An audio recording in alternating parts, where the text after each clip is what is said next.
네, 시청자 여러분, 추석 연휴가 시작됐는데요. 편안한 주말 보내고 계십니까? 토요 랭킹쇼 지금 시작하겠습니다. 최진봉 성공회대 교수, 김근식 경남대 교수, 정혁진 변호사 나오셨습니다. 어서 오세요. 안녕하세요. 그럼 저희가 준비한 첫 번째 한 랭킹 지금 만나보시죠. 오늘의 첫 번째 한 랭킹은 화천대유 누구 겁니까?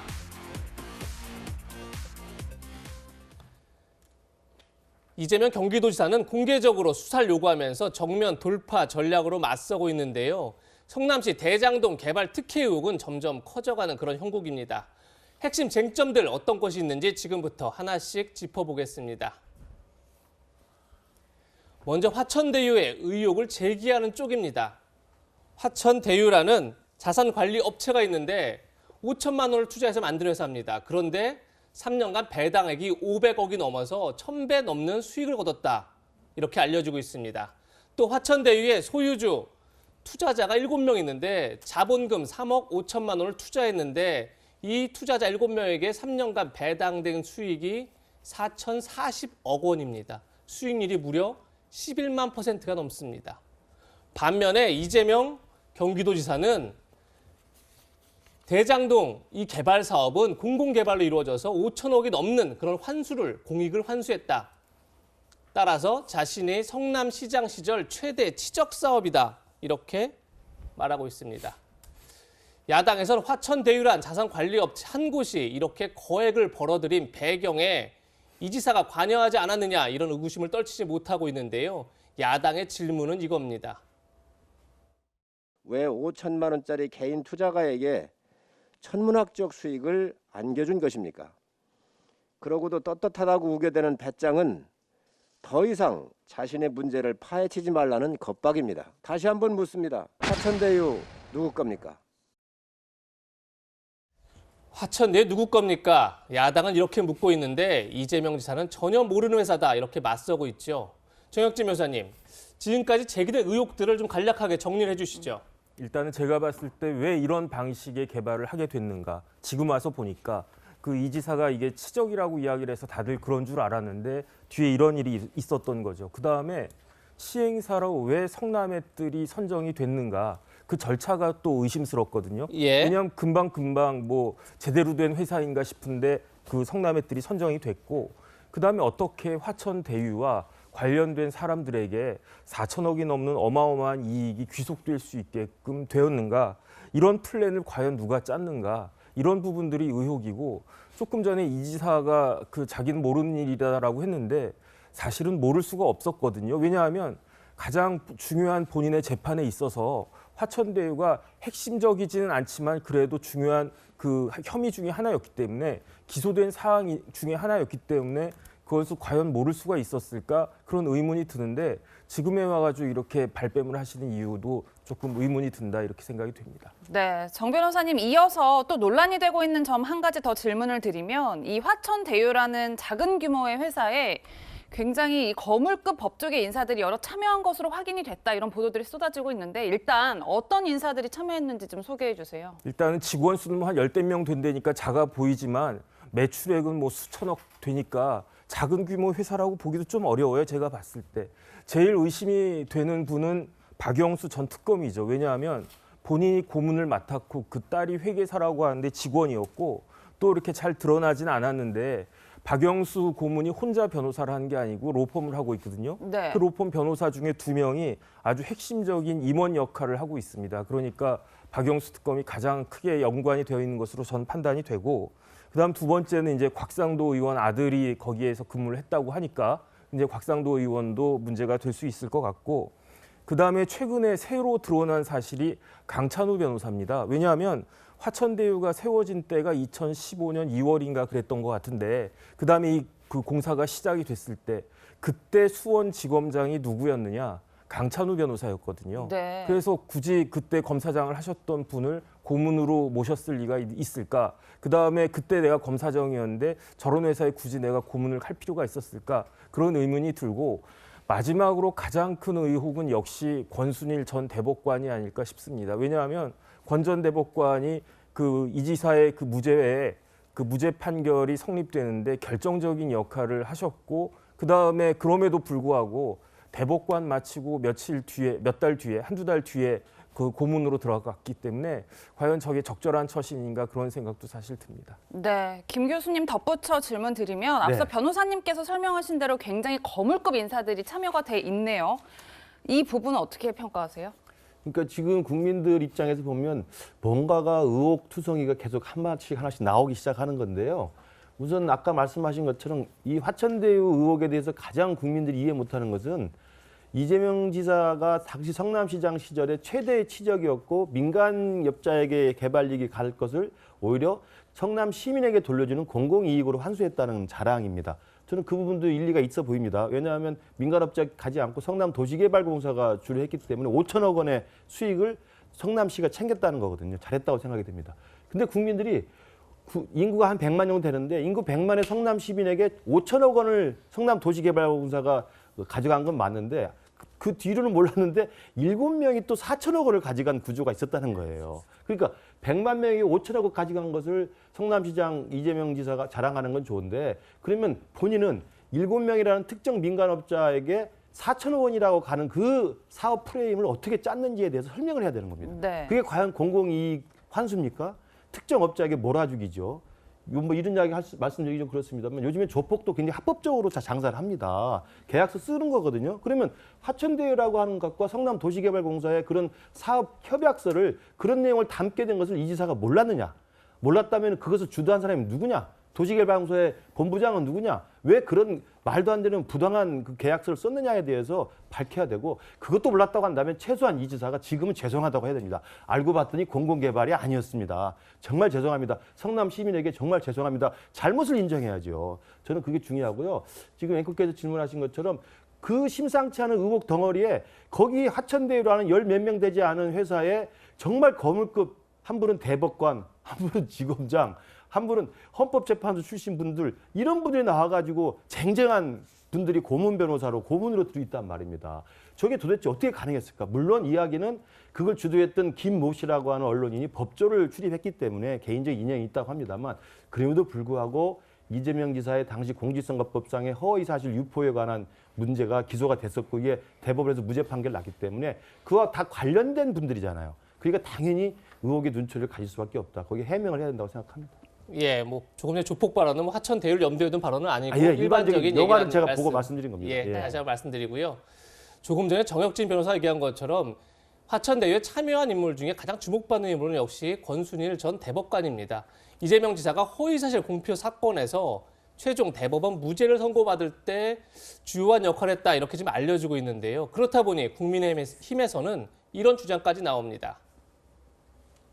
김기현 원내대표는 권순일 전 대법관이 무죄 판결을 대가로 금전적 이익을 취했다면 재판 거래가 될 수 있다. 이렇게까지 얘기하고 있습니다. 물론 권순일 전 대법관은 이렇게 해명하고 있습니다.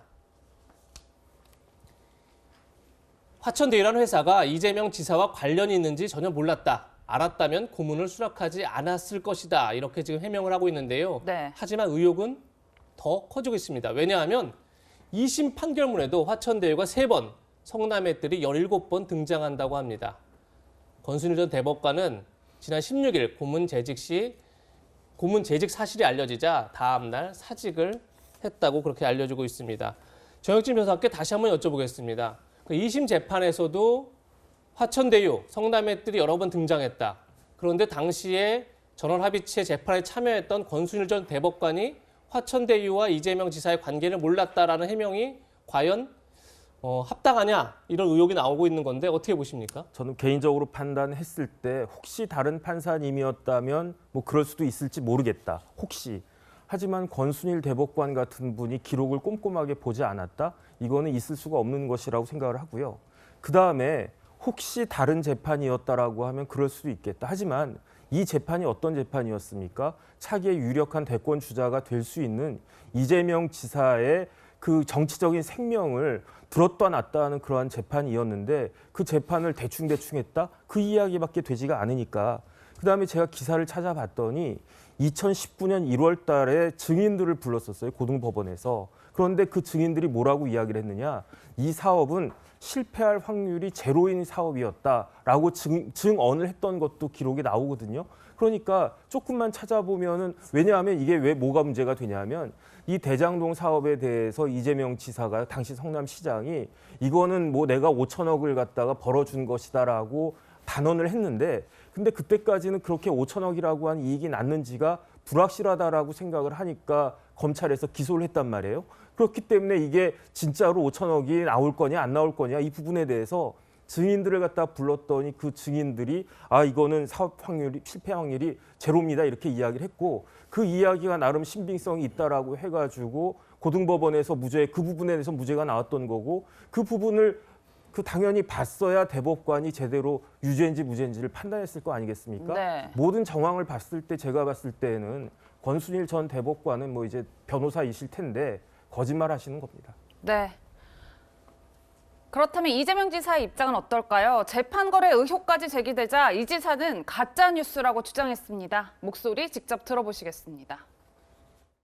가장 청렴했고 가장 시민 위해서 열심히 일했던 저를 부패한 정치인으로, 무능한 정치인으로, 나쁜 정치인으로 만들고 있습니다. 단 한 톨의 먼지나 단 1원의 부정부패라도 있었더라면 저는 가루가 됐을 겁니다. 이 자리에 서 있지도 못했을 겁니다. 자꾸 화천대유 주인 누구냐 저한테 묻는데 그 곽상도 의원한테 물어보십시오. 그 화천대유의 1호 직원이 그 곽상도 의원 자제분이었다는데 7년 동안이나 있었다고 하니까 그분이 뭐 잘 아시지 않겠어요? 저는 전혀 몰라요. 네, 이에 대해 곽상도 의원은 자신의 SNS에 대장동 개발 사업은 자신과 아무런 관련이 없다. 제 아들은 월급 250만 원 받는 회사의 직원일 뿐이다 라는 취지로 해명을 했는데 최 교수님 정리를 해보면 이제 화천대유의 주인이 누구냐라는 질문에 의혹에 이 지사가 곽상도 의원의 아들이 1호 직원이니 곽상도 의원에게 물어라 이렇게 맞받은 건데 어떻게 보셨어요? 그러니까 이런 거죠. 그러니까 지금까지 이재명 지사가 화천대유 소유를 했다거나 관계에 있다는 의혹이 아무것도 나온 게 없어요. 지금 이제 여러 가지 의혹을 얘기하셨는데 뭐 정치적으로 그런 의혹을 얘기할 수는 있다고 봅니다. 다만 무슨 관련된 게 전혀 없는 상황이잖아요. 근데 곽상도 의원 같은 경우에 본인의 아들이 거기 재직을 하셨어요. 물론 저는 그렇다고 해서 곽상도 의원이 지금 현재 뭐 연관성이 있냐 저는 그렇게 단정적으로 얘기하고 싶지 않습니다. 그건 모르는 거잖아요. 다만 그렇게 따지면 아직 연관성이 하나도 안 나온 이재명 지사한테는 그렇게 몰아붙이면서 곽상도 의원의 지금 아들은 거기 재직까지 했어요. 만약에 이재명 지사 아들이 거기 재직했으면 어떤 일이 벌어졌겠습니까? 그런 차원에서 얘기를 하는 거예요. 그러니까 제 말은 여러 가지 의혹이 있을 수 있고 뭐 정치적으로 의혹을 제기할 수 있다고 생각해요. 그러나 다만 아직까지 아무런 관련성도 없고 이재명 지사는 수사하라고 얘기하잖아요. 수사해서 정말 화천대유고 왜 그렇게 돈을 많이 벌었는지. 근데 그 부분도 제가 설명을 좀 드려야 되는데 이게 돈이 5천만 원 투자해서 뭐 500억을 벌었다 이렇게 말씀하시고 뭐 많이 벌었죠. 물론 화천대유 그렇게 돈 많이 버는 건 저도 좀 이해가 안 돼요. 다만 이런 건 있는 것 같아요. 5천만 원을 투자해서 회사를 만들지만 그걸 분양하고 또 모집하고 이런 건데 돈이 들어간 부분 분명히 있을 거예요. 자본금만 가지고서 얼마가 늘어났다 이렇게 단정적으로 얘기할 수 있는 상황은 아니라는 게 일반적인 부동산 평가자들의 얘기고요. 네. 또 하나는 이게 왜 그러면 1%밖에 갖고 있지 않은 주식이 1%밖에 없거든요. 그것도 이상해요. 화천대유가 1%밖에 없고 그 성남 도시개발공사 50%를 갖고 있거든요. 왜 그렇게 그러면 성남 도시개발은 1,800억밖에 안 가져가고 나머지 더 많이 가져갔냐 이런 의혹이 있는데 그 처음에 계약서에 그렇게 돼 있다는 거예요. 그러니까 첫 번째로 수익을 가져가는 단체는 성남시, 두 번째로 수익을 가져가는 은행권, 그리고 세 번째가 이제 이 민간 개발업자들이에요. 근데 이제 그 당시에는 물론 이제 그 정익진 변호사는 그렇게 금싸라기 땅이라고 그랬지만 투자할 당시에는 위험성이 좀 있었던 걸로 알려지고 있어요. 그 땅이. 그러니까 땅이 개발해서 돈이 남을지 안 남을지는 아무도 모르는 거잖아요. 물론 뭐 전망을 해서 그 땅이 투자 가치가 있으면 투자를 하겠지만 그래서 성남시에서 먼저 수익이 나면 1,800억 성남시가 먼저 가져간다. 만약에 그럼 위험을 부담을 떠안았어야 되는 거잖아요. 그래서 1,800억을 가져간 거예요, 일단. 그리고 두 번째로 은행권도 얼마를 가져가겠다 계약하고 그 돈을 가져간 거고 나머지가 나중에 이제 대박이 터져서 한마디로 얘기하면 그래서 돈이 많이 벌린 거예요. 그러니까 이게 예를 들어서 뭐 이재명 지사나 아니면 지금 후보가 직접적으로 연관이 돼서 뭐 특혜를 주거나 아니면 뭐 이 사람들이 돈을 버는데 영향력을 행사했다는 증거가 나왔다고 하면 그 부분은 충분히 저는 비판할 수 있다고 봐요. 근데 아직까지 그런 부분이 전혀 없고 본인도 그런 걸 한 적이 없다고 얘기하고 있는 상황 아니겠습니까? 그래서 저는 이거는 이재명 지사 말처럼 수사를 해야 된다고 생각해요. 수사해서 정말 이 화천대유에 관련된 사람 지금 여러 가지 얘기가 나오고 있잖아요. 곽상도원 얘기도 나오고 있고 언론 보도에 따르면 오누철 전 미래한국당 대표도 본인은 아직 의사를 밝히고 있지 않습니다만 얘기가 나오고 있고 또 권순일 대법관, 강찬호 전 수원지검장 이런 분들 다 나오고 있으니 또 여야 정치인들 이분이 또 30년 동안이나 법조기자를 하셨잖아요. 그러니까 법조인들과 친맥이 있을 것 같고 네. 수사해야 된다고 저는 봐요. 해서 다 밝혀내고 누가 정말 영향력을 행사했다면 영향력을 행사했는지 밝혀내서 그 부분을 명명백백하게 밝혀내야 된다고 봅니다. 네. 저도 네. 한 말씀만 드리면요. 그러니까 지금 국민의힘에서 화천대유가 누구 거냐고 묻는 건 저도 적절하지 않다고 생각합니다. 예. 화천대유를 이재명 지사가 그렇게 흔적을 남기실 분이 아니에요. 화천대유가 누구 거냐고 이렇게 국민의힘 의원들이 공세하는 건 저는 적절한 전략이 아니라고 보고요. 예. 제가 말씀드린 것처럼 화천대유가 누구 거냐고 묻기 전에 화천대유가 과연 이재명 지사가 그렇게 자랑했던 공공이익의 개발 환수가 맞느냐라고 물어봐야 됩니다. 거기에 대해 이 지사가 답을 해야 돼요. 지금도 잘했다고 지금 우기고 있지 않습니까? 그럼 왜 누가 봐도 뻔하게 7명의 사무라이도 아니고 7명의 황야에 쓴 사람한테 5천억, 4천억 원을 배당을 줬는데 그런 수익 구조를 특혜를 주고 프레임을 짰던 사람이 이재명 지사가 아니라고 한다면 예. 최소한 잘못은 인정해야 된다. 그리고 거짓말을 하지 말아달라는 것이고 그러나 지금 속속 드러나고 있습니다만 당시 성남도시개발공사의 기획본부장 이분이 주도해서 그런 말도 안 되는 계약서를 썼다는 거 아니겠습니까? 예. 그럼 그 계약서를 왜 썼는지 거기에 이사의 지시나 관여는 없었는지를 파헤쳐야 되기 때문에 그 부분에 대해서 명백히 밝히면 되고요. 그다음에 곽상도 의원 저도 분명히 그 받아야 된다고 생각합니다.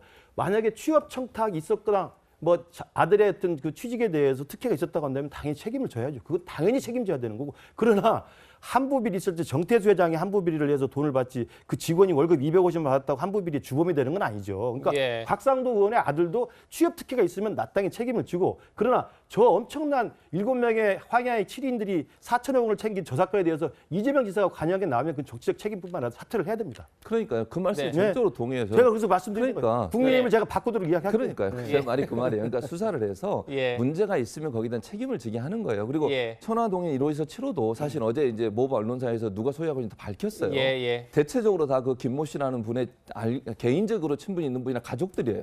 그러니까 아직까지 이재명 지사가 예를 들면 개입을 했거나 관여를 했거나 아니면 무슨 뭐 흔적이 아무것도 없잖아요. 그러니까 예. 지금 현재 상태에서는 수사 결과를 지켜보는 게 저는 맞다고 봅니다. 알겠습니다. 화천대유가 누구 거냐 이 질문보다는 과연 대장동 개발 사업이 이재명 지사가 말한 것처럼 최대 공익을 환수한 사업이냐 이것이 핵심이라는 지적이다 이렇게 정리하면 될 것 같습니다. 지금 말씀하시는 것처럼 야당뿐 아니라 여권 내에서도 대장동 개발 특혜 의혹에 대한 진실 규명이 필요하다 이런 목소리가 나오고 있습니다. 함께 들어보시죠. 저런 수익률이 과연 가능하냐라고 하는 것에 대해서 우리 총리님께서 좀 어떤 느낌을 가지고 계신지. 그래서 뭐 제가 뭐 이런 내용을 잘 몰라서 그렇겠습니다만은 조금 상식적이지는 않다. 김부겸 총리께서도 말씀하셨듯이 상식적이지 않다라는 느낌을 국민들도 많이 갖고 계시는 것 같습니다. 그래서 국민들도 의아해하고 때로는 분노하시는 것 같은데요. 그런 국민들의 걱정을 빨리 해소해 드리도록 진실 규명이 빨리 이루어져야 한다고 생각합니다. 네, 이낙연 전 대표 그리고 앞서 김부겸 총리 상식적이지 않다 약간 이런 이제 의견을 밝혔는데 따라서 진실 규명이 빨리 이루어져야 한다. 조금 전에 최진봉 교수가 강조했었는데요. 정혁진 변호사님, 네. 최근 보도를 보니까 경찰이 화천대유 소유주 자금 흐름을 내사 중이다 이런 지금 보도가 나왔어요. 그렇다고 하면 화천대유 의혹에 대해서 지금 나오고 있는 의혹에 대해서 경찰이 수사에 들어갔다 이렇게 봐도 될까요? 일단 내사 중이니까 이걸 정식 사건으로 입건을 하면 수사가 되는 것이겠죠. 그런데 누가 봐도 이상하니까 예컨대 5천만 원을 넣었는데 577억 그렇게 되면 1000배 10만 %의 그 이익을 본 것인데 여기서 끝난 게 아니고 SK증권 특금까지 포함하면 4천억 그다음에 개발 이익까지 하면 6천억이 넘어가니까 그렇게 되면 이거는 뭐 거의 뭐 진짜로 뭐 만 배가 되는 건지 뭐 몇 배가 되는 건지 모르겠는데 이런 식의 스트럭처를 누가 어떠한 근거로 짰느냐가 사실 제가 봤을 때 중요한 것 같습니다. 왜냐하면 이게 성남도시개발공사가 성남의뜰에 그 50% 플러스 1주를 더 가지고 있거든요. 그러니까 이 성남의뜰을 성남도시개발공사가 자기 마음대로 할 수 있다는 그런 뜻이에요. 그런데 우선적으로 1,800억을 지금 최진봉 교수님 말씀하신 것처럼 회수한 그런 그 우선권을 줬기 때문에 그 후순위인 그 화천 그 대유 같은 데다가 조금 더 준다고 해도 제가 봤을 때 25분의 1밖에 안 되니까 1,800억에 25분의 1이면 36억이거든요. 후순위니까 조금 더 이렇게 많이 받아갈 수 있도록 해라. 그래서 한 서너 배 받아가 봤자 100억, 200억 정도 그 남으면 이게 적절한 스트럭처가 아닐까 싶은데 무려 거기에다가 뭐 수백억, 수천억의 돈이 그 남을 수 있도록 되어 있었다라고 하는 것은 누가 봐도 의혹이 있는 것이니까 이 부분에 대해서 빨리 경찰이 정식으로 입건을 해가지고 수사를 해서 의혹을 밝히고 국민들의 그 의문점을 밝혀주셨으면 좋겠습니다. 네. 이 의혹을 두고 이재명 캠프와 이낙연 캠프는 대리전을 펼치고 있습니다. 목소리 이어서 들어보시겠습니다. 우리가 MB 때 이명박 대통령 때 그걸 봤습니다. 능력 있는 사람이니까 도덕적으로 좀 문제가 있더라도 눈 감고 가자. 능력을 보고 가자. 결국 어떻게 됐습니까? MB는 지금 감옥에 있습니다. 이걸 왜 되풀이해야 되겠습니까? 나는 이건 정말 위험한 일이라 생각합니다. MB는 뇌물수수 횡령 이렇게 해서 구속된 아주 부정부패한 분 아닙니까? 아무런 흥결이 없는 우리 당의 후보를 비교하는 것은 있을 수 없는 일이라고 생각하고요. 이건 도를 지나쳐도 너무 지나친 말씀입니다. 정말 옳지 않은 말이다. 최진봉 교수님, 양쪽의 설전이 굉장히 지금 뜨거운데 아마도 이게 추석 직후에 있을 호남 대전이라고 흔히 부르죠. 호남에서 있을 순회 경선과 밀접한 관련이 있어 보입니다. 그렇죠. 왜냐하면 호남 경선에서 만약 이낙연 후보가 이걸 추격을 못하면 사실은 뭐 경선이 상당히 어려워져요. 그러니까 대세론이 굳혀진 상황에서 호남에서까지도 만약에 패배하게 되면요, 이낙연 후보는 엄청난 이제 어려움을 당하게 되는 거거든요. 그렇기 때문에 어찌 보면 정말 사활을 걸고서 저는 이제 추격하고 있다고 생각을 해요. 그래서 이낙연 후보 입장에서는 이 부분 어떤 문제든 문제를 부각시켜서 이 문제로 좀 지지율을 떨어뜨려야 되는 상대 후보인 이재명 후보를 그런 상황이고, 이재명 후보 입장에서는 대세론을 굳혀서 호남에서 승리해서 쭉 그냥 결선 안 하고 한 번에 끝내려고 하는 전략을 세우고 있기 때문에 그래서 이렇게 이제 싸울 수밖에 없다고 저는 봅니다. 다만 이제 중요한 것은 너무 같은 민주당이잖아요. 민주당에서 너무 상대방에게 상처를 주면 나중에 야당 후보와의 본선에 가서 상당히 큰 어려움을 당할 수도 있다는 점도 기억하셔야 돼요. 지금 화천 대유가 이 논란이 좀 그 호남 대전에 영향을 미칠 걸로 보이세요? 이 부분은 저는 아직까지는 그렇게 크게 영향을 미칠 거는 보지 않습니다. 왜냐하면 증거가 아무것도 나온 게 없는 상태에서 이제 공방만 있는 상황이잖아요. 그래서 이게 제한적으로 영향을 미칠 가능성이 있다는 생각이 들어요. 물론 영향을 전혀 안 미친다고 보기는 어려워요. 왜냐하면 부동산이라고 하는 문제가 끼어 있어서 영향을 미치긴 하겠지만 결정적인 영향을 미치지 않을 거다. 왜냐하면 증거가 나타났다거나 아니면 이재명 지사와 연관성이 있다는 뭐가 있다고 하면 이건 정말 큰 파급력이 있지만 아직까지 그런 부분이 없기 때문에 영향을 미치긴 하겠지만 제한적으로 미칠 가능성이 있다고 봅니다. 네. 대선 전국의 또 하나의 최대 이슈가 있죠. 바로 고발 사주 의혹인데 두 번째 한랭킹에서 만나보시죠. 두 번째 한랭킹은 고발 사주 대 제보 사주입니다. 윤석열 전 검찰총장의 측근인 손준성 당시 대검 수사정보정책관이 국민의힘 김웅 의원을 통해 범여권 인사에 고발을 사주했다. 이게 바로 이른바 고발 사주 의혹인데요. 이 의혹을 두고 공수처에 이어 검찰까지 본격적인 수사에 들어갔습니다. 서울중앙지검은 14일 공공수사 1부에 이 사건을 배당했는데요. 그제와 어제 서울중앙지검 공공수사 1부가 대검 감찰부를 압수수색했습니다. 거기서 제보자 조성은 씨의 휴대전화, 텔레그램 자료, 그리고 진상조사 자료 등을 확보했고요. 또 제보자 조성은 씨를 불러서 휴대전화 포렌식을 참관시켰다. 이렇게 지금 알려지고 있습니다.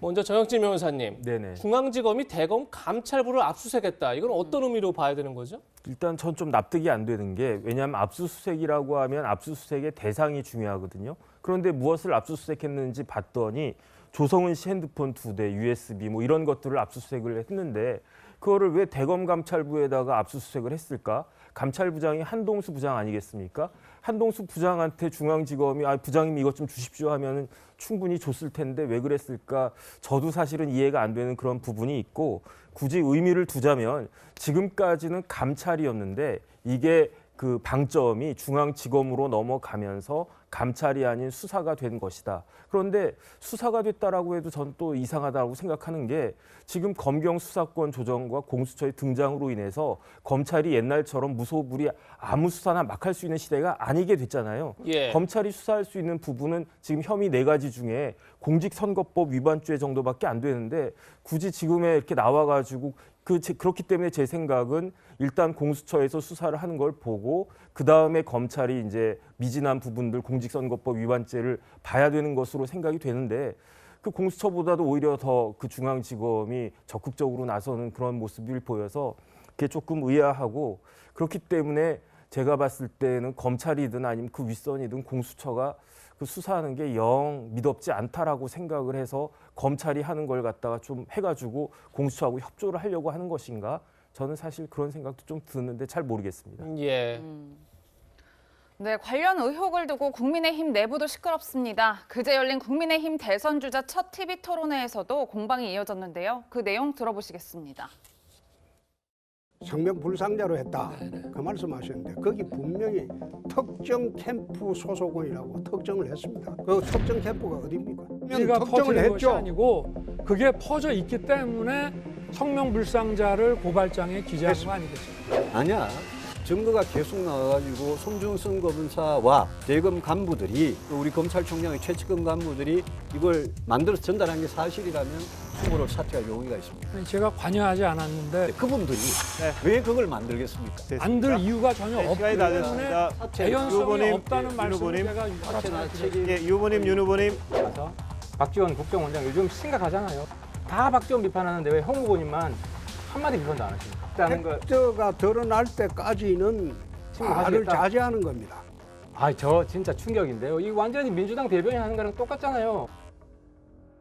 네, 김 교수님 영상 함께 보셨는데 저희 두 번째 한랭킹 제목처럼 국민의힘 내부에서도 고발 사주냐 아니면 제보 사주냐 좀 의견이 엇갈리는 것 같아요. 국민의힘의 입장에서도 저는 저 부분에 대해서는 가장 현명하고 좀 전공법으로 전략을 세워야 된다고 보는데 고발 사주도 명명백백하게 빨리 수사를 촉구해서 또 수사 협조해서 진실이 드러나도록 이야기를 해야 되고요. 예. 제보 사주도 역시 명명백백하게 진실을 밝혀서 국정원이 정말 제보에 관여했는지 이 보도에 관여가 됐는지를 밝혀야 된다고 생각을 합니다. 그래서 국민의힘 일부에서나 또는 윤석열 캠프 쪽 일부에서 고발 사주는 이게 말도 안 되는 가짜 뉴스고 제보 사주만 파헤쳐라 이렇게 말하면 안 됩니다. 예. 고발 사주는 고발 사주대로 윤석열 총장이 개입하지 않았다는 게 일관된 입장이니까 본인 자체가 현직 검찰총장으로서 개입하지 않았다는 걸 분명히 밝히되 손준성 검사, 김웅 의원, 조성은 씨라고 하는 이 삼각 채널에 대해서는 수사를 통해서 밝혀달라고 요구를 해야 됩니다. 그것조차 가짜 뉴스라고 미리 이야기하는 것은 제가 볼 때 정치적 후폭풍이 있을 수 있어요. 그래서 그 부분은 분명히 밝혀라. 단 지난번에 김웅 의원 수색하듯이 공수처 검사가 와서 하는 것처럼 말도 안 되는 적법하지 않고 절차도 어기고 그리고 공정하지 않은 그런 식의 수사는 안 되고 공정하고 적법 절차를 밟으면서 엄중한 그런 수사를 통해서 빨리 고발 사주가 어떻게 전달이 됐는지를 밝히는 게 하나 필요하고 그렇지만 그 다음 단계가 윤석열 총장이 개입이 했는가를 밝히면 되는 거거든요. 개입하지 않았다면 그 깔끔하게 정리가 되는 거기 때문에 고발 사주에 대한 신속한 진상규명이 필요하고 또 마찬가지로 조성은 씨가 박지원 원장과 지금 계속 말을 바꾸가면서 지금 2번 만난 것, 3번 만난 것까지 이야기가 나오는데 국정원장이 실제로 저 언론사까지 개입해서 뒤에서 조정해서 했을 거라고 저도 믿고 싶지는 않아요. 예. 그러나 어찌됐든 조성은 씨를 만났기 때문에 사전에 저 보도가 나갈 거라는 정도는 충분히 국정원장이 알고 있었을 개연성이 있지 않겠습니까? 그렇다고 한다면 현직 국정원장이 그런 식의 사전에 사실을 알고 있었거나 아니면 조성은 씨와 만났다는 것 자체가 부적절한 거기 때문에 제보 과정에 어떻게 알고 있었고 어떻게 개입했는지도 명백히 밝히는 것이 필요하다. 이 두 가지 대해서 국민의힘은 똑같은 잣대로 엄중하게 요구를 해야 한다고 생각합니다. 네. 예. 공수처는 김웅 의원 압수수색 관련해서 합법적이고 절차에 따랐다 이렇게 주장하고 있다는 점도 같이 밝혀드립니다. 윤석열 전 검찰총장 측은 2차례에 걸쳐 박지원 국정원장을 공수처에 고발했는데요. 고발 사주 의혹에 정광석화처럼 나섰던 공수처, 이번엔 어떻게 대응할지 관심이 크죠. 그래서 두 사건을 비교해봤습니다. 먼저 고발 사주 의혹입니다. 6일날 시민단체가 윤석열 전 총장 등을 고발했습니다. 그러자 사흘 뒤에 윤석열 전 총장, 손준성 검사를 피의자 신분으로 입건합니다. 그리고 다음 날 참고인 신분인 김웅 의원실 등 5곳을 압수수색했습니다. 이번엔 9월 13일 날 윤석열 캠프가 박지원 원장과 조성은 씨 등을 고발합니다. 그리고 이틀 뒤에 추가 고발을 했는데요. 지금 닷새가 지난 현재 공수처는 특별한 움직임을 보이진 않고 있습니다. 최진봉 교수님, 네. 두 사건을 봤을 때 형평성이 안 맞는다 이런 지적이 나올 수도 있을 것 같은데 어떻게 보십니까? 공수처는 그렇게 밝히고 있는 것 같아요. 뭐 이게 박 원장 고발에 대한 공수처 수사할 범죄 대상인가를 분석하고 있다 이렇게 공식 입장을 밝혔고 예. 범죄 혐의가 소명될 만큼 단서가 있느냐 이걸 찾아보고 있대요. 그러니까 아마 본인들은 수사를 하고 있다고 얘기를 하고 내사를 하고 있는 거죠. 수사를 들어간 건 아니고. 예. 저는 뭐 필요하면 빨리 이걸 판단해서 이 부분에 대한 수사도 해야 된다고 생각해요. 물론 지금 현재 이제 박 원장의 여러 가지 얘기들 고발 내용 자체가 단서가 있는지 또는 뭐 공수처가 수사 대상인지 하는 부분은 좀 고민해야 되는 것 같고요. 만약 맞다고 하면 빨리 해서 이 문제를 깔끔하게 정리하는 게 저는 맞다고 생각해요. 수사를 빠른 시간에 처리하죠. 왜냐하면 대선 앞두고서 이 문제가 계속 논란이 될 텐데 네. 수사가 자꾸 지지부진하면 또 비판을 받을 수 있어요. 그래서 빠른 시간에 수사를 해서 모든 걸 다 밝혀내고 문제가 있는 사람을 처벌하는 그런 과정으로 가야 된다고 봅니다. 네. 윤석열 캠프 측은 박 전 원장을 고발하면서 제보 사주 의혹과 함께 국정원법 위반 혐의로 추가 고발했는데요. 바로 박 원장이 이 발언 때문입니다. 들어보시겠습니다. 윤호진 전 용산세무서자 문제를 제가 국회에서 맨 먼저 터뜨렸습니다. 자료도 다 가지고 있습니다. 건들지 마라 이거예요. 잘 알고 건드려라 이거지. 국내 정치 개입을 하지 않고 잠자는데 왜 꼬리를 밟아요? 네, 함께 들으셨는데 김 교수님 이 발언 어떻게 들으셨어요? 현직 국정원장으로서는 매우 부적절한 발언이고요. 해서는 안 될 발언입니다. 현직 국정원장은 거의 대통령급과 비슷하게 매일매일 일정과 동선, 장소가 전부 철저하게 비공개로 붙여져 있습니다. 경호원들이 항상 대동하게 돼 있고요. 대한민국의 국가정보기관의 수장이기 때문에 말 한마디 행동 한마디가 굉장히 국가 기밀의 상황인데 이 사건이 터져 나왔다고 그래서 모든 기자들 전화 다 받아서 녹음되는 거 다 하는데 저렇게 흥분하는 형태로 내가 그걸 다 알고 있고 내가 터뜨렸는데 이거 잘못 건드리면 기분 좋지 않을 거다. 지금 대선 전국이 얼마나 민감한 상황이고 야당에 가장 앞서가는 1위 주자의 가장 그 의혹이 제기되는 부분에 대해서 내가 그거 가만히 있지 않겠다라고 이야기를 하면 본인은 의도하지 않았지만 현직 국정원장으로서 간접적으로 정치에 개입하는 꼴이 돼버린 겁니다. 저는 저 부분만큼은 박 전 원장도 할 말이 없다고 생각하고 그래서 윤석열 캠프 측에서 처음 고발장 제보를 사주했다라고 프레임을 짜서 고발한 건 제가 볼 땐 저도 과도하다고 생각을 해요. 예. 그렇게까지는 되지 않았을 거예요. 뉴스버스의 이진동 기자가 박 전 원장이 사주한다고 들을 사람이 아니지 않습니까? 그 부분은 아닐 텐데 그렇지만 합리적 의심은 조성은 씨를 두 번을 미리 만났기 때문에 이것이 보도될 거라는 것은 저는 사전에 박 전 원장은 알고 있을 거라고 생각해요. 알고 있었기 때문에 반드시 정치 개입했다고 제가 단정 짓고 싶지는 않지만 그 부분은 좀 밝혀진 게 필요하고 아직까지는 추정이죠. 그렇죠. 제 추정입니다. 그러나 두 번째 고발장 낸 거 바로 이겁니다. 국정원장의 정치 개입 의혹에 대한 고발은 저는 박 전 원장이 분명히 조사를 받거나 잘못했다고 사과를 해야 한다고 생각합니다. 네. 이런 가운데 제보자 조성은 씨가 여러 차례 말을 바꾸면서 논란이 일고 있습니다. 조성은 씨의 목소리 직접 들어보시죠. 박지원 원장님은 9월 달에는 또 다시 만나셨나요? 아니요. 그래요? 네. 8월 11일 이후에 추가로 만난 그 적이 이후로 한 한 번도 번도 추가로 만난 적이 제가 없고. 그냥 국내에 있을지 어디 계실지도 모르는데. 오늘 또 보도가 나간 이후에 또 한 번 더 만나셨다 이렇게 나오던데요. 맞습니까? 네. 저도 찾아보니 한 8월 넷째 주쯤이더라고요. 근처에 있다고 하시니까 잠깐 티타임 하자고 하셔서 업무 미팅 하다가 바로 그냥 잠시 가서 뵌 것뿐입니다. 네, 조성은 씨가 박 전 원장을 몇 번 만났는지를 두고 말을 바꾼 건데요. 김웅 의원으로부터 받은 고발장을 당시 미래통합당 법률지원단에 전달했는지를 두고도 말이 달라지고 있습니다. 애초에 조성은 씨는 전달한 적이 없다 이렇게 밝혔었는데 어제는 그 고발장을 선대위 법률지원단장으로 활동했던 김현우 변호사와 전달한 건 아니지만 구두로 논의했다 이렇게 얘기를 합니다. 그런데 김현우 변호사는 어떤 상의도 한 적이 없다. 고발 사주라는 엉터리 주장을 당장 멈춰라 이렇게 또 반박하는 입장문을 냈는데요. 박 전 원장을 추가로 만났는지를 두고도 또 고발장을 전달했는지를 두고도 말이 계속 달라지면서 논란이 일고 있는데 정혁준 변호사님 이걸 어떻게 보십니까? 그러니까 이게 참 헷갈리는 거예요. 더군다나 이제 텔레그램 방 폭파했다고 그러지 않습니까? 다른 것보다도 가장 유력한 증거가 텔레그램 방인데 그 원본을 폭파했다라고 하는 거를 뭐에 비유를 할까 제가 곰곰이 생각을 해보니까 이제 어떤 사람이 소송을 제기한단 말이에요. 가장 중요한 증거인 계약서 원본을 복사를 한 다음에 그걸 찢어버리고 사본만 낸 거랑 똑같지 않은가? 저는 그런 생각이 드는데 일단은 아날로그적으로라도 보면은 수정 테이프 같은 거 이렇게 살살 칠하고 복사를 하면 그 부분이 안 나오잖아요. 디지털은 훨씬 더 쉽지 않겠습니까? 그렇게 의심받을 수 있는 행동을 그 제보자라고 하면서 왜 했을까? 조금 전에 나오는 것처럼 박지원 원장을 안 만났다라고 했다고 하는 그런 거짓말과 함께 저런 그 여러 가지 행동과 그 언사가 그 조성원 씨의 그 주장의 신빙성에 상당한 악영향을 미칠 수 있을 것이라고 생각이 들고 거기에다가 뭐 김웅 의원이나 손준성 검사의 그 태도까지 겹쳐가지고 참 사람들 헷갈리게 하는데 선수들이구나 이제 그런 생각이 듭니다. 네. 정치권에선 손준성 검사가 과연 누구의 사람이냐를 두고도 논쟁이 계속되고 있습니다. 손 검사가 누구와 가깝느냐에 따라 사건 성격이 달라지기 때문인데요. 정치권의 논쟁 직접 들어보시겠습니다. 손준성 검사가 윤 총장 쪽 인물인 것처럼 단정했는데 추미애 장관의 TV 토론 못 보셨습니까?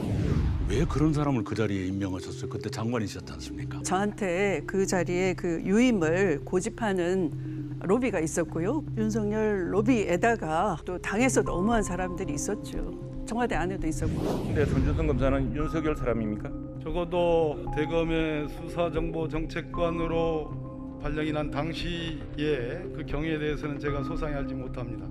그러나 그 뒤에 대검 부장들 인사와 함께 한 4가지 정도의 근거를 놓고 볼 때 손준성 검사는 윤석열 전 검찰총장에 가장 가까웠던 측근 중에 측근입니다.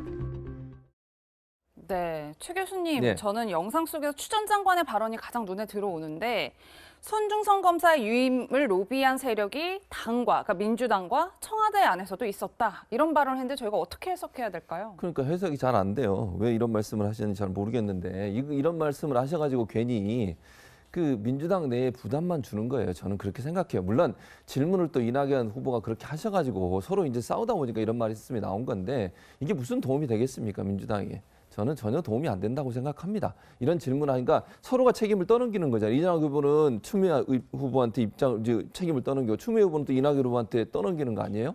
이렇게 해서 서로가 이렇게 하는 거 저는 좀 바람직하지 않다고 봅니다. 그러니까 손준성 검사가 누구 편이냐 이게 중요한 게 아니고 손준성 검사가 이거 만들었냐 안 만들었냐 아니면 본인이 지시해서 고소장을 만들었냐 안 만들었냐가 중요한 거예요. 지금 그거 아니겠습니까? 그리고 뭐 어쨌든 뭐 추미애 장관 말은 뭐 여러 가지 그 윤석열 전 총장도 본인한테 손준성 검사 유임을 요청했고 나머지 두 사람도 얘기했다고 얘기하잖아요. 지금 청와대나 뭐 민주당이나 여러 사람이 다 또 얘기한 것 같아요. 이렇게 따지면 그러니까 네. 물론 이 내용이 사실인지 아닌지는 제가 잘 모르겠습니다만 네. 일단 이런 발언을 하는 것은 절대 도움이 안 된다는 걸 말씀을 드리고 두 번째는 누구와 친하고 안 친하고의 문제가 아니라 이 고발장을 정말 손준성 검사나 아니면 본인의 지시에 의해서 다른 사람이 만들었냐 다른 검사가 이게 핵심이라고 저는 봅니다. 네, 이 고발 사주 의혹 추석 연휴가 끝나면 수사가 본격화될 것이다 이런 전망이 나오는데요. 이 사건의 실체가 밝혀질지 같이 지켜보겠습니다. 정혁진 변호사와는 여기서 인사드리겠습니다. 고맙습니다. 그럼 저희가 준비한 세 번째 한 랭킹 지금 만나보시죠. 무야 홍에서 뭐야 홍.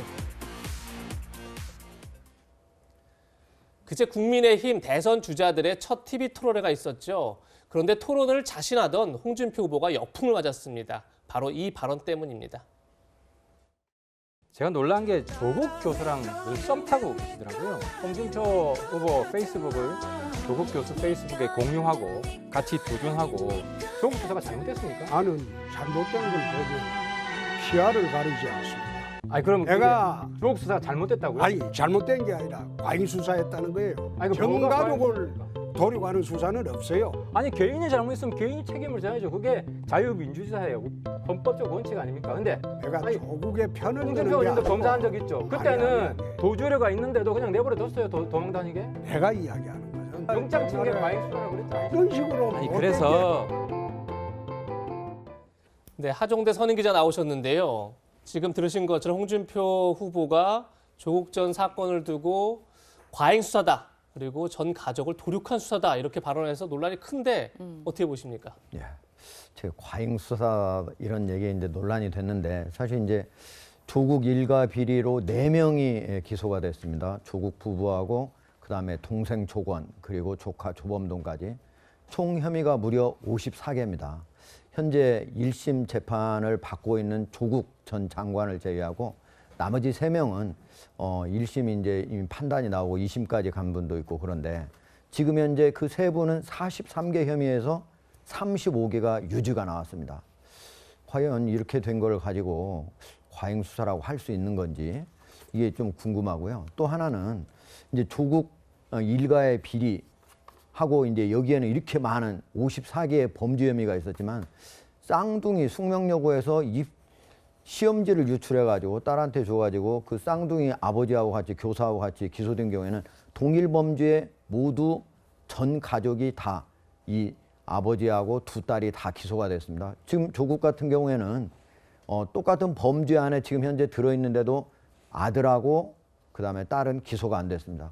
웅동학원 일가 비리와 관련해서는 사실은 어머니가 연루됐다고 하는 얘기들이 언론에 많이 나왔었는데도 수사도 되지 않았습니다. 이걸 과연 과잉 수사라고 할 수 있는 거지. 그리고 일반적으로 있지 않습니까? 제가 지금 심지어 윤석열 고발 사주 의혹 이게 지금 불거졌는데 바로 고발장 들어오자마자 이틀 만에 전격적으로 압수수색을 하고 관련자들은 휴대전화도 모두 압수하고 그랬습니다. 근데 조국 전 장관 같은 경우에는 이 수사에 착수한 지 한 달 넘은 다음에 압수수색에 들어갔어요. 조국 전 장관은 지금까지도 휴대전화를 압수한 적이 없습니다. 이렇게 하고 과연 이거를 과잉 수사라고 할 수 있는 거예요. 저는 오히려 이거는 봐주기 수사다. 오히려 조국 전 장관 같은 경우에는 금융 계좌 같은 경우에도 추적도 제대로 안 했습니다. 이런 거를 봐주기 수사라고 해야지 이걸 어떻게 과잉 수사라고 할 수 있는지 저는 이해가 가지 않는 대목입니다. 예, 하동재 기자의 개인적 의견 들어봤습니다. 이런 논란이 일어난 이유 중에 하나가 과거 홍준표 의원이 조국 전 법무부 장관 수사에 대해 한 발언 때문일 텐데요. 과거에는 전혀 다른 발언을 했었습니다. 직접 들어보시겠습니다. 조국 사태는 어떻게 보면 사필 기정이죠. 어차피 그렇게 되어야 했는데 좀 늦게 왔죠. 저는 이것을 탐욕의 말로다. 제가 2달 전에 법무부 장관 한다고 설칠 때 대한민국이 아무리 너희들의 나라가 됐지만은 결국은 나대에다가 가족범죄단이라는 오명을 쓰고 스스로 물러났죠. 처참한 추락입니다. 네, 김 교수님 저희가 발언을 쭉 이어 들었는데 조국 전 장관 수사를 두고 홍 의원의 입장이 확실히 그제와 2019년은 좀 다른 것 같아요. 무슨 이유가 있을까요? 그렇죠. 그래서 이제 일각에서는 지금 홍준표 후보의 지지율을 지금 견인하고 있는 일부 이제 지지층들이 민주당의 지지층이라는 역선택 아니냐라는 의혹을 제기하고 있는 거 아니겠습니까? 그러다 보니까 그 지지율을 더 끌어올리기 위해서는 저 TV 토론에서 오히려 조국을 두둔한 듯한 발언을 함으로써 민주당 지지층의 역선택을 좀 노린 게 아니냐 이런 식의 이제 문제 제기를 진중권 교수도 하고 있고 다른 후보들도 제기하고 있는 것 같습니다. 그건 뭐 시청자 여러분이 판단하시면 될 것 같은데요. 저는 아쉬웠던 게 그 첫 TV 토론에서 홍준표 후보가 치고 올라가는 놀라운 이 상승력을 보여주고 있지만 결국은 조국 수사가 과잉 수사였다고 하는 그 말 한마디로 제가 볼 때는 자승자박이 돼버린 것 같은데요. 왜냐하면 저 자리는 민주당 후보를 뽑는 게 아니고 국민의힘의 야당 대선 후보를 뽑는 토론 자리입니다. 그러면 지금 국민의힘을 지지하고 내년에 정권교체를 바라는 많은 유권자들이 저 TV 토론을 볼 때는 홍준표 후보의 과거 20년 전, 30년 전에 수사검사 홍준표의 수사 철학을 물어보는 게 아니에요. 그분 말씀이 맞을 수도 있습니다. 관행상 가족은 한 명만 구속시키는 게 맞다. 왜 탈탈 터냐. 뭐 본인의 검사 시절에 그런 수사 철학이 있다는 건 존중해야 되죠. 그러나 지금 검사 그만둔 지 제가 볼 때 한 30년 가까이 되신 분입니다. 지금은 야권의 대선 후보로 나오신 분이에요. 그럼 야권의 대선 후보 홍준표는 검사 홍준표의 수사 철학을 말할 게 아니라 야권의 대선 후보로서의 조국 사태에 대한 입장을 밝혀야 됩니다. 근데 조국 수사가 과잉 수사였다? 그럼 국민의힘 지지자들이 굉장히 실망스럽죠. 저 부분을 제가 놓친 게 아닌가. 홍준표 후보 굉장히 전략적으로 앞서간다고 생각합니다만 제가 볼 때 저 부분에서 전략적으로 큰 미스를 스스로 하지 않았나 싶습니다. 네, 홍준표 후보가 조국 수사를 비판한 데 대한 후폭풍이 거센데요. 먼저 국민의힘 경쟁자들은 일제히 비판하고 나섰습니다. 그 목소리 직접 들어보겠습니다. 조국 수사 문제 있다는 이야기 그런 답변이 나올 거라고 예상은 못했어요. 그래서 그 이야기 들을 때는 정말 심장이 부들부들 떨리더라고요. 여러 가지 인터넷에 떠도는 게 무양홍이 아니라 뭐냐홍 이 무슨 말씀이에요? 조국 수홍된 거냐, 이렇게 비아냥이 돌아다녀요. 그러니까 조국 수호에서 조국 수홍된 거냐, 명백히 공정의 가치를 버린 거죠. 그렇습니까? 불공정을 용인하는 거죠. 조국 전 장관의 경우에는 관례나 관용이나 이런 거를 베풀 그런 상황이 아니다. 일가구 일범죄 이렇게 딱 해가지고 예? 그 이상은 수사도 안 하고 구속도 안 하냐. 그 말이 안 된다고 생각합니다. 홍준표 후보님께서 또 워낙 이게 또 말을 빨리 잘 바꾸시잖아요. 금방 또 바꾸셨던데 마지막에. 네, 무야홍, 무조건 야당 대선 후보는 홍준표다 이런 말에서 지금 뭐야홍, 조국 수홍이냐 이렇게 좀 비꼬는 그런 목소리가 커졌는데요. 실제 온라인에서는 각종 패러디 사진들이 만들어지고 있습니다. 지금 보시는 것처럼 조국 수홍, 억울하게 옥에 갇힌 조국 일가 제가 반드시 지키겠습니다. 이런 이제 문구와 함께 홍준표 후보의 사진이 나오기도 하고요. 원래는 홍준표 후보가 나는 무야홍이다 이렇게 썼는데 그것을 조국 수홍으로 바꾼 패러디물이 등장하기도 했고요. 그리고 조국 수호 집회가 있었었는데 거기에 조국 수홍 하면서 홍준표 후보의 얼굴이 들어간 그런 사진을 합성한 그런 이제 글도 돌고 있는데 네. 최진봉 교수님, 네. 홍준표 의원이 젊은 층으로부터 많은 지지를 받으면서 스스로 지지율을 끌어올리는데 굉장히 큰 역할을 했다. 젊은 층들의 지지가 이런 이제 평가가 많았었는데 아무래도 조국 사건, 조국 사태가 젊은 층이 현 정부에 비판적으로 돌아선 계기였다. 이런 이제 지적도 나오지 않습니까? 이번 사건, 이번 사태라고 했죠. 저렇게 조국 수사를 옹호하는 듯한 발언을 한 게 젊은 층들 지지율에 영향을 좀 미칠까요? 그럴 가능성이 있죠. 그러니까 홍준표 후보 입장에서는 이제 저런 발언을 해서 본인의 뭐 진위와 관계없이 어쨌든 프레임이 그렇게 만들어져 버렸잖아요.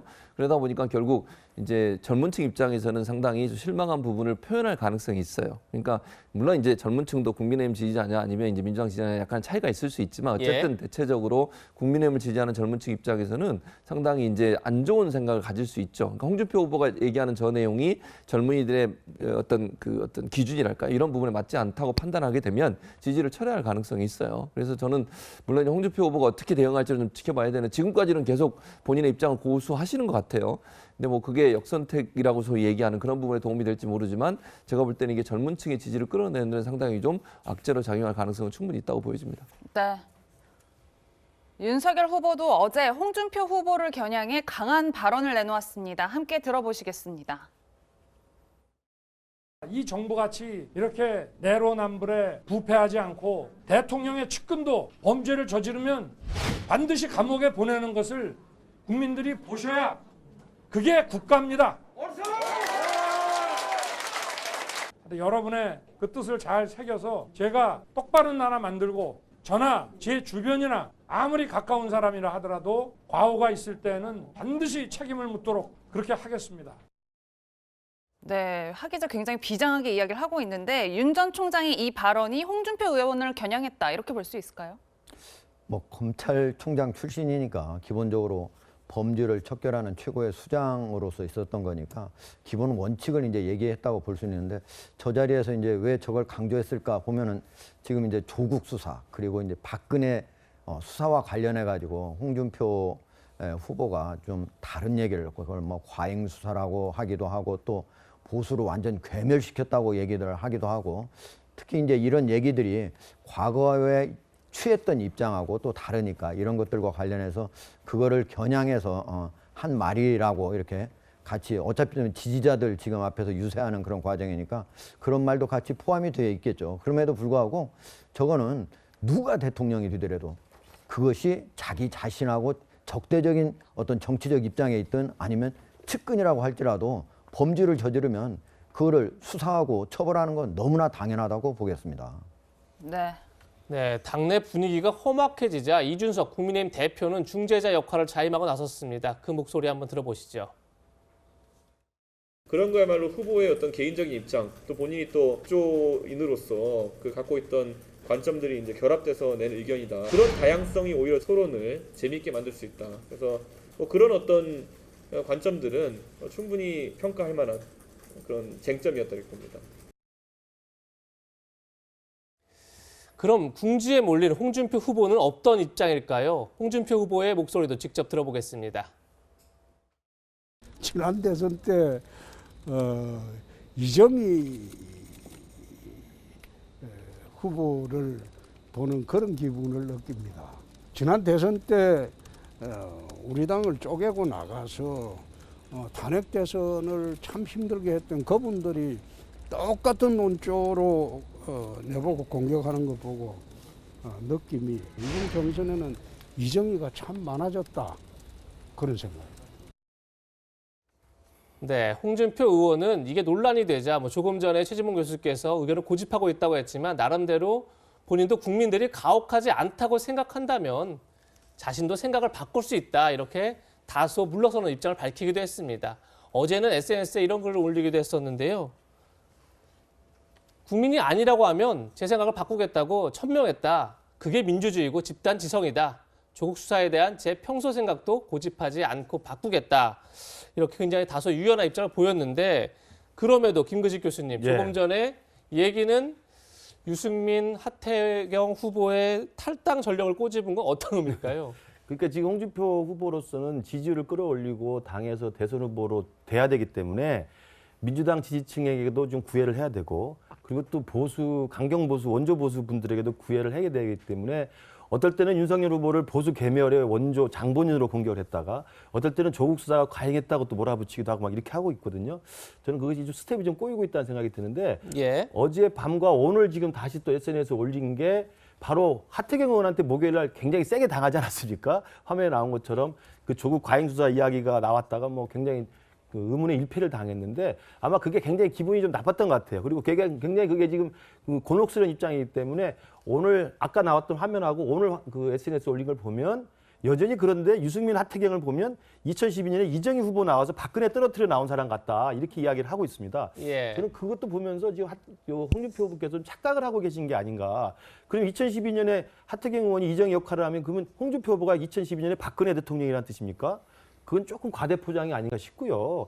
또 하나는 이게 탄핵을 찬성했고 당을 쪼개고 나간 사람들이 와가지고 이게 말이 되느냐 이렇게 이야기하는데 잘 생각해 보십시오. 지금 국민의힘이 후보 8명으로 압축된 후보 8명 중에 홍준표 후보 빼고는 7명이 다 탄핵에 찬성하신 분들이에요. 그게 국민의힘이 변한 겁니다. 이미 국민의힘은 당시 새누리당을 지켰던 분들이나 그리고 탄핵에 찬성해 나가셨던 분들이나 그리고 저를 포함해서 국민의당에 있었던 분들이 다 문재인 정권 심판하기 위해서 합쳐서 탄핵안을 건너서 만든 게 2020년의 미래통합당이고 그것이 지금 국민의힘인 겁니다. 근데 지금 와가지고 당을 쪼개고 나간 사람이 무슨 이정희 같은 역할을 하냐 이야기하면 다시 이 당을 새누리당, 자유한국당 탄핵 이전으로 또 돌려놓는 겁니다. 저는 그런 식의 정치적 반박은 오히려 더 점수를 얻으려다가 점수를 더 잃는 게 아닌가. 저는 그런 면에서 홍준표 의원이 계속 지금 헛발질하고 계신다고 생각합니다. 네, 이건 김균식 교수의 개인적 의견이라는 점 밝혀드리겠습니다. 네. 이번엔 윤석열 후보 소식 짚어보겠습니다. 어제 보수층 표심을 얻기 위해 경북 구미에 있는 박정희 전 대통령 생가를 찾았는데요. 곤혹을 치렀습니다. 그 모습 함께 보시겠습니다.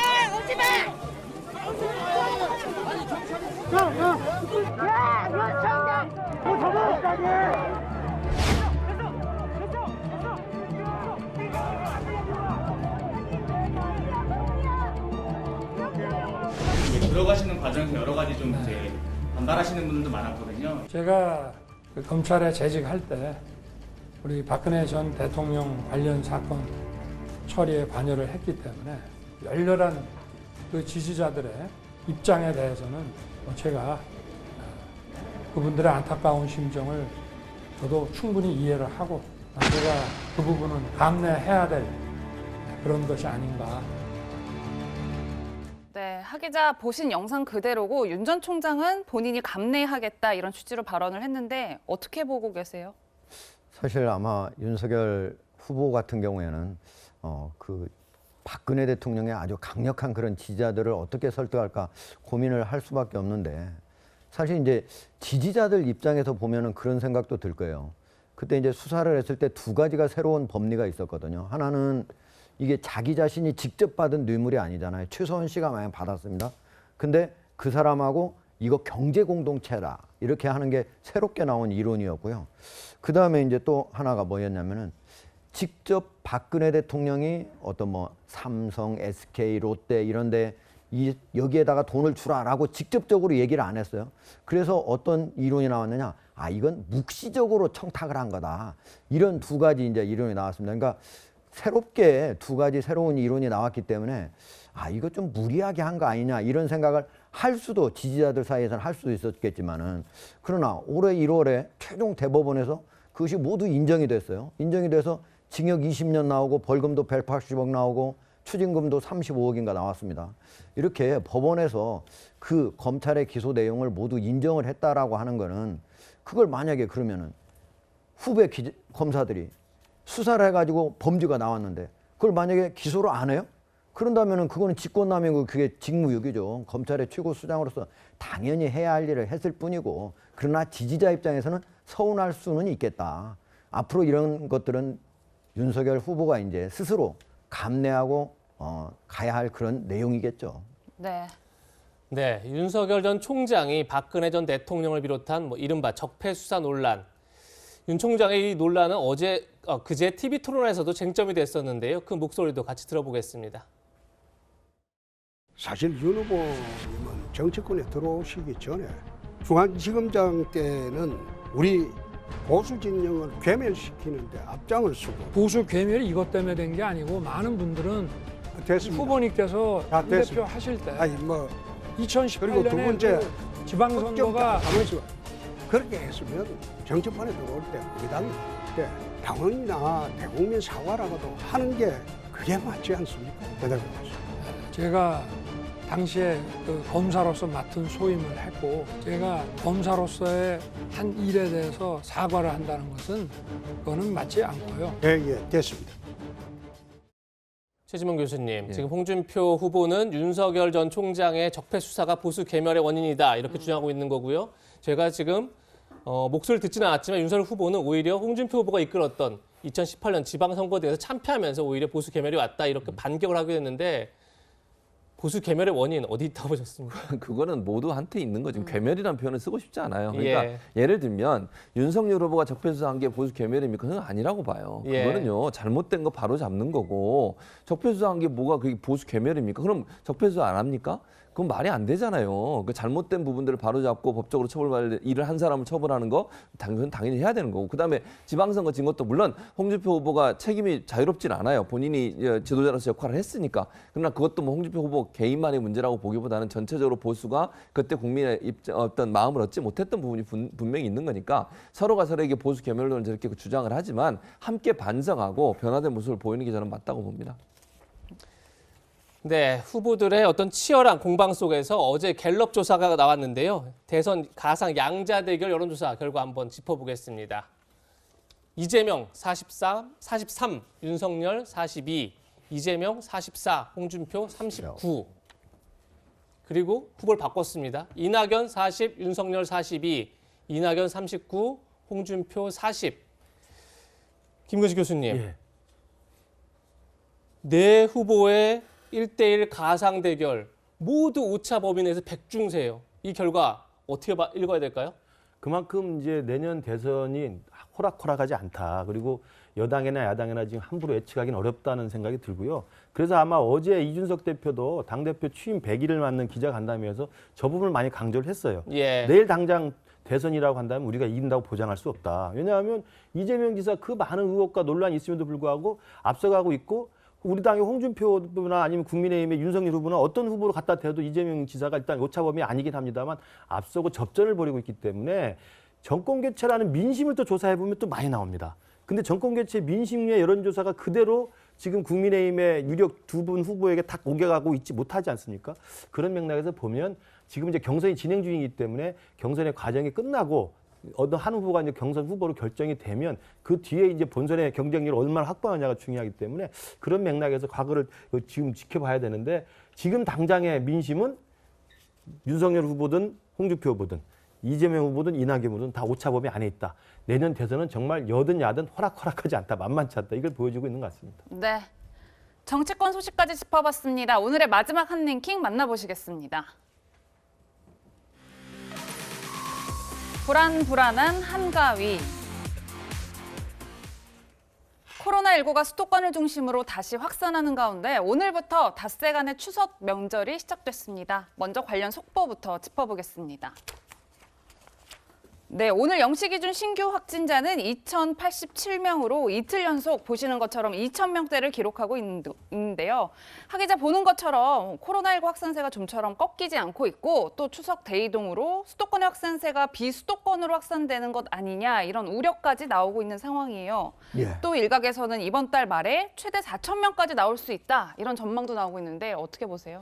그러니까 지금 수도권 같은 경우는 4단계잖아요. 그런데 지방은 3단계인데 만약에 지금 추석 명절 때 3,200만 명이 움직일 거라고 얘기를 하는데 그렇다면 수도권에서 지금 전체 환자의 77% 이상이 발생을 하고 있는데 그 사람들이 지금 이제 뭐 자기가 확진 환자가 아니더라도 잠재적인 환자들도 많이 있거든요. 왔다 갔다 이동을 하게 되면은 이거 많이 나올 것 같은 거 아닌가. 그래서 비관적인 그런 전문가들 전망을 하는 분들은 지금 이 상태로 갔을 경우에 다음 달까지 말까지도 4,000명 정도로 지금보다 한 2배 정도로 계속 올라가서 지속이 될 가능성이 있다. 이런 얘기를 하고 있습니다. 네. 그래서 저희가 준비했습니다. 한가위에 지켜야 할 방역 수칙 어떤 게 있는지 살펴볼 텐데요. 고향을 출발할 때 그리고 도착할 때 집에서 어떤 것들을 조심해야 될지 하종대 기자가 좀 설명을 해주시죠. 예.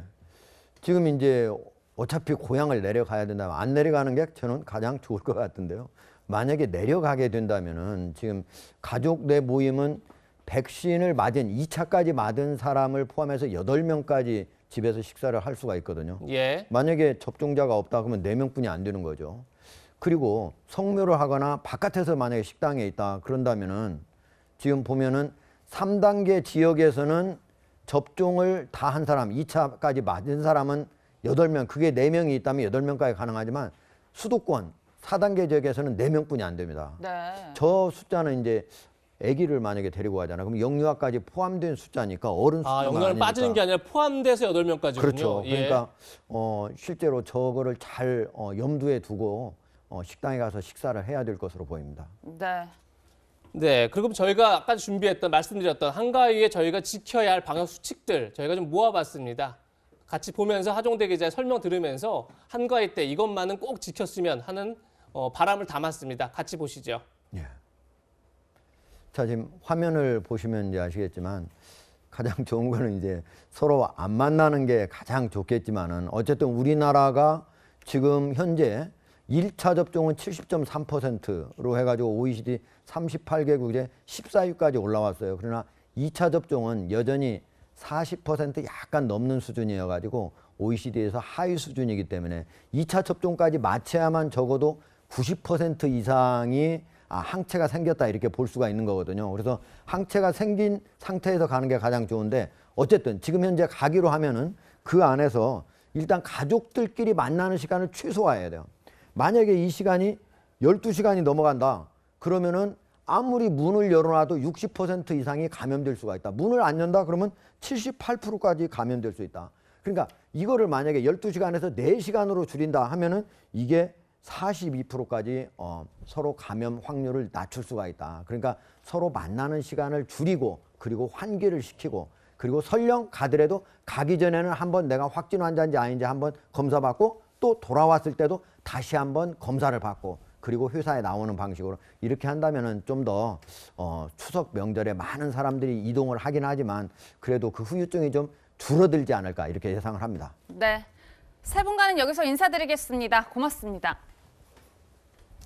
예, 저희가 지난주부터 새롭게 준비한 코너가 있죠. 올바른 우리말을 배워보는 시간인데요. 오늘의 주제 먼저 화면으로 만나보겠습니다. 안녕하십니까, 허유원입니다.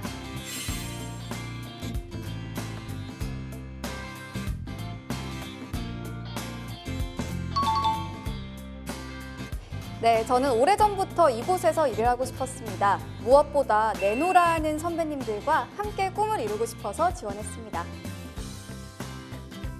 내노라가 아니라 내로라입니다.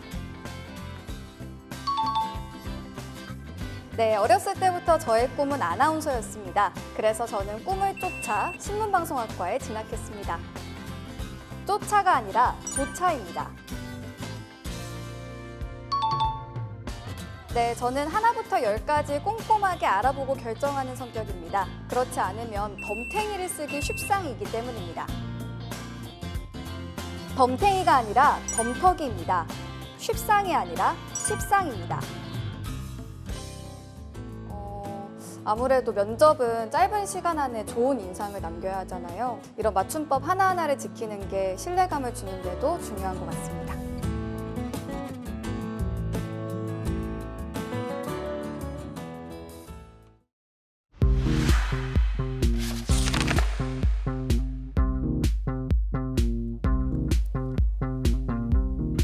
네, 신압으로 우리말 시작합니다. 강병규 기자 나왔는데요. 오늘의 열쇠말 소개해 주시죠. 네, 오늘의 열쇠말은 합격입니다.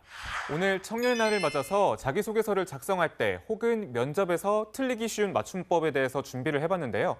취업 준비도 합격, 우리말 사용도 합격하자는 의미에서 준비했습니다. 네, 강 기자, 저희가 자기소개서를 쓸 때 틀리기 쉬운 말 어떤 게 있을까요? 네, 먼저 자기소개서 작성할 때 가장 자주 틀리는 맞춤법은 되와 돼, 의뢰와 의뢰, 그리고 개발과 개발 등인 것으로 조사됐는데요. 네. 먼저 되와 되를 구분하는 방법으로는 문장에 되어의 준말 되를 넣어보거나 하 혹은 해를 넣어보는 방법입니다. 하를 넣어서 말이 되면 돼, 해를 넣어서 말이 되면 되를 사용하시면 됩니다. 그리고 의뢰는 의식과 같은 말인데요. 당연히라는 뜻을 사용하고자 할 때는 의뢰라는 표현이 맞습니다. 그리고 상당히 많은 분들이 헷갈려 하시는 이 표현, 바로 자기 개발과 자기 개발일 텐데요. 결론부터 말하자면 두 단어 모두 표준어가 맞습니다. 네. 다만 의미의 차이가 있는데요. 개발은 정신적으로 잠재되어 있던 무언가를 일깨우거나 발전시키는 느낌이라면 개발은 이미 기본 토대가 있는 것을 조금 더 발전시킨다는 느낌이 강합니다. 개발과 개발 뜻을 고려해 알맞은 단어를 선택해 쓰시면 되겠습니다. 네. 네, 자기소개서에는 첫 인상이기 때문에 이 같은 사례들을 주의하셔서 꼼꼼하게 살핀다면 좋겠죠? 네, 강 기자, 사실 맞춤법 틀리는 거 말고도 나도 모르게 이렇게 외래어를 쓰는 경우도 참 많잖아요. 네, 그렇죠. 잘 짚어주셨는데요. 자기소개서에서 가장 많이 등장한 외래어로는 스펙, 멘토, 인턴십 등이 있는데요. 네. 공인 자격, 그리고 인생 길라잡이, 기업 체험 활동 등으로 순화해서 사용하시면 더 좋을 것 같습니다. 네. 잠깐 방심하는 사이 나도 모르게 저지른 실수가 평가에 부정적 영향을 끼치지 않도록 주의하는 게 좋겠죠. 오늘 알려드린 사항 유념해서 꼭 좋은 결과 이루시길 바라겠습니다. 네, 꼭 유념하겠습니다. 강 기자 잘 들었습니다. 저희는 60초 광고 뒤에 돌아오겠습니다. 네, 한국도로공사는 오늘 낮 12시부터 1시 사이 전국 고속도로가 가장 혼잡할 것이다 이렇게 예상했는데요.